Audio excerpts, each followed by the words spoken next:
And now for more on what's behind North Korea's recent series of missile launches, we're joined today by Professor Brian Myers, North Korea analyst at Dongseo University. Professor Myers, thanks for coming on today. It's good to be with you. So North Korea said this morning that it tested cruise and anti-warship missiles from a naval destroyer, after it conducted a series of weapons tests.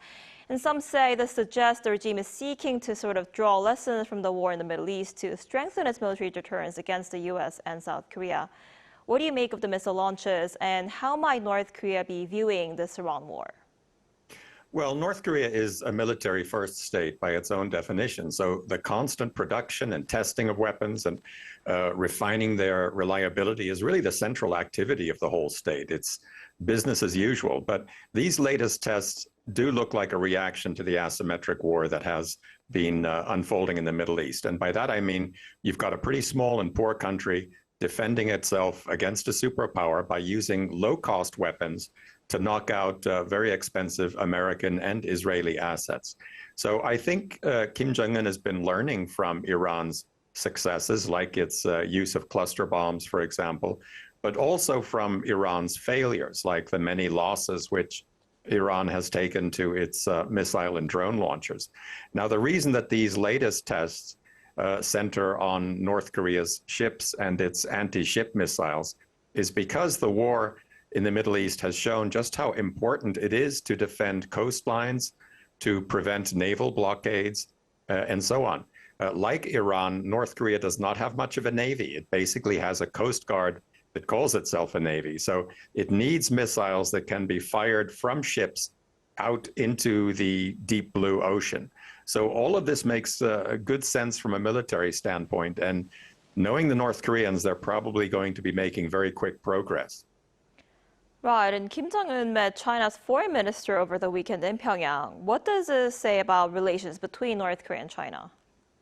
Well, the relationship was probably pretty good to begin with. Our media in Western countries tend to play up any signs of tension between Beijing and Pyongyang. But I think there's an element of wishful thinking involved. We want our adversaries to argue with each other, when in fact, these two countries are well aware how much they need each other, with the need greater in North Korea's case, of course. China is its biggest trade partner by far. Russia doesn't come close. But there's no denying that the relationship between Russia and North Korea, between Putin and Kim Jong Un, has become a warmer one because they're fighting a war with each other, and that really brings countries together. So the relationship with China has been less of a priority to Kim Jong Un, and he didn't really mind showing that. At the last Party Congress in Pyongyang, China was not mentioned very often.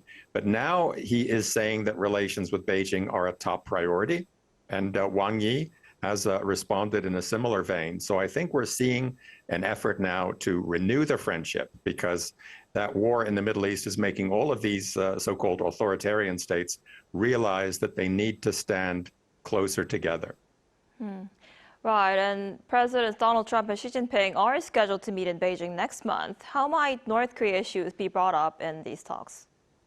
Well, I don't think North Korea is going to be all that high on the agenda, because the two leaders are going to have a lot of other big problems to talk about, most of them connected in some way to the war in the Middle East and all those supply disruptions that it has caused. Taiwan is another big issue, of course, maybe bigger now than ever. Also, it's a bad time for America to start complaining about North Korea's nuclear program, because the whole world is now saying, whether we like Kim Jong Un or not, we've got to admit he was smart to stick to that nuclear weapons program. So Trump, I think, will not be complaining very loudly that China is not enforcing sanctions on North Korea firmly enough.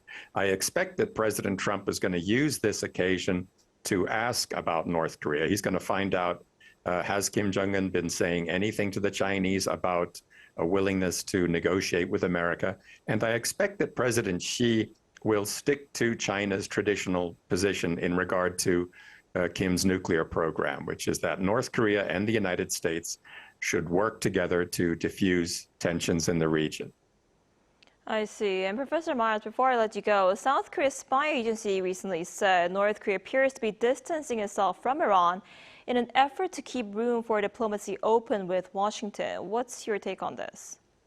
I get the same impression. Of course, Kim Jong Un has never been as overt or aggressive about supplying Israel's enemies in the Middle East, as his father and his grandfather were. His father was a pretty major proliferator, selling weapons to Iran and Yemen. But even quite recently, Kim Jong Un was directly or indirectly supplying Hamas and Hezbollah with rocket-propelled grenades and other stuff. And Iran may well have purchased those weapons from North Korea and passed them on. So if you keep that history in mind, you would expect North Korea to be helping Iran now, but apparently it isn't. So I think this is indeed an indication that Kim Jong Un wants to keep his options open for talks with the United States. America has been weakened by this war. President Trump is unpopular. He needs a diplomatic victory of some sort. So Kim Jong Un may be thinking this could be the perfect time to talk to the Americans and maybe work out a really good deal. Right. All right, Professor Myers, thanks so much for taking the time today. We appreciate it. Thank you for having me.